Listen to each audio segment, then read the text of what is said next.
siswa-siswi SMP Dr. Wahidin Sudirohusodo. Kita bertemu lagi pada pembelajaran seni rupa. Sebelum kita belajar, marilah kita berdoa menurut agama dan kepercayaan kita masing-masing. Berdoa dimulai. Berdoa selesai.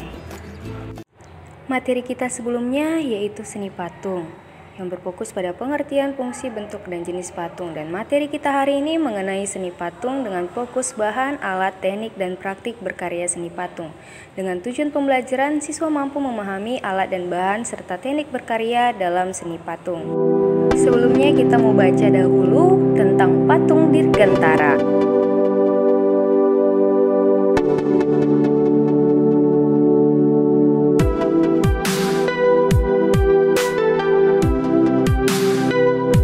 Bahan dan alat dalam berkarya seni patung. Yang pertama kita mau bahas bahan.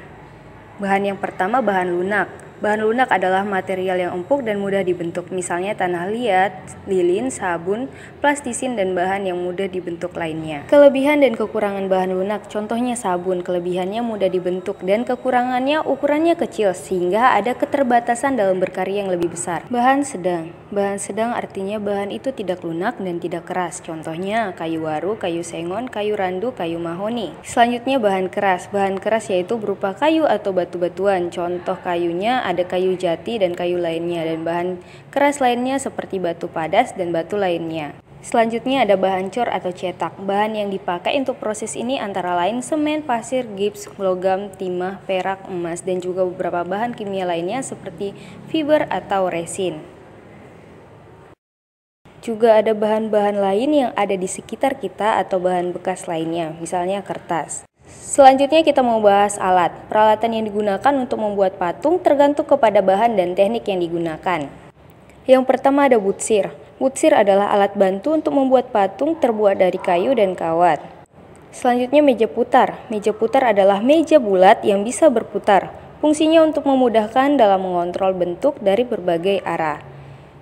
Selanjutnya ada pahat. Pahat adalah alat untuk memahat, mengurangi, atau membentuk bahan batu atau kayu ataupun bahan keras lainnya. Selanjutnya ada sendok adukan. Sendok adukan berfungsi untuk mengambil adonan dan menempelkannya pada kerangka patung.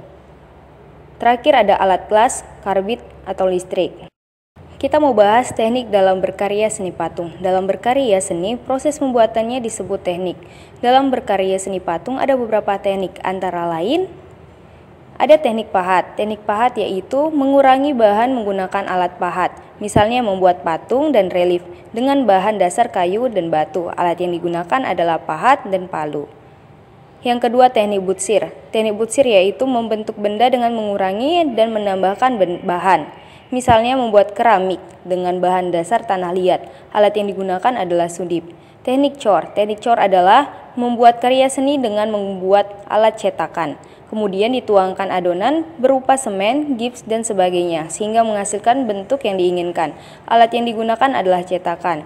Selanjutnya teknik cetak. Teknik cetak yaitu membuat karya seni dengan cara membuat cetakan terlebih dahulu. Misalnya membuat karya patung kerajinan dengan bahan dasar tanah liat dan semen. Yang terakhir ada teknik assembling. Teknik assembling atau merakit adalah membuat sebuah komposisi atau sambungan dari material seperti besi, logam, tembaga, atau berbagai macam lainnya. Praktik berkarya seni patung. Patung bahan lunak. Teknik yang digunakan adalah teknik pijat. Yang pertama kita buat sketsa. Yang kedua, tentukan bahan lunaknya, misalnya tanah liat. Yang ketiga, tempatkan tanah liat di tengah meja putar. Meja putar dipakai untuk memudahkan dalam proses pengerjaan.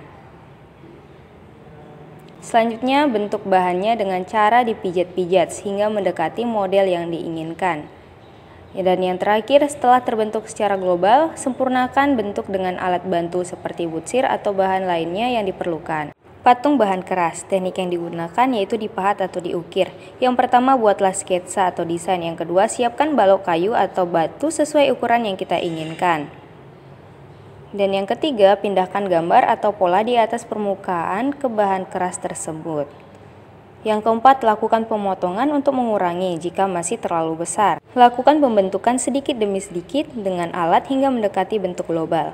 Buatlah bentuk global yang lebih detail, lakukan dengan pengamatan sehingga sesuai dengan sketsanya. Dan yang terakhir, lanjutkan dengan membuat lebih detail atau sempurna. Dan haluskan dengan amplas, finishing dengan cat melamin atau akrilik. Kesimpulan kita untuk hari ini yaitu patung bersifat 3 dimensi atau benda yang bervolume, artinya bisa dilihat dari berbagai arah.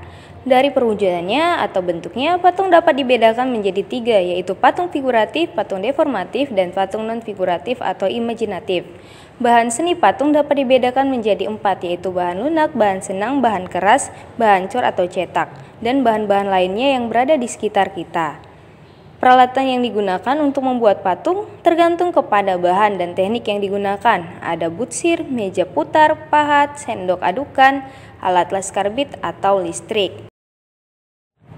Tugas kita untuk pertemuan kali ini yaitu sebutkan bahan dalam berkarya seni patung. Yang kedua, jelaskan teknik-teknik dalam berkarya seni patung. Dan yang ketiga, mencatat poin penting materi hari ini. Pembelajaran tidak didapat dengan kebetulan, ia harus dicari dengan semangat dan disimak dengan tekun. Sekian pembelajaran kita untuk hari ini, kiranya anak-anak semua dapat memahaminya. Dan sampai jumpa di pembelajaran seni rupa selanjutnya.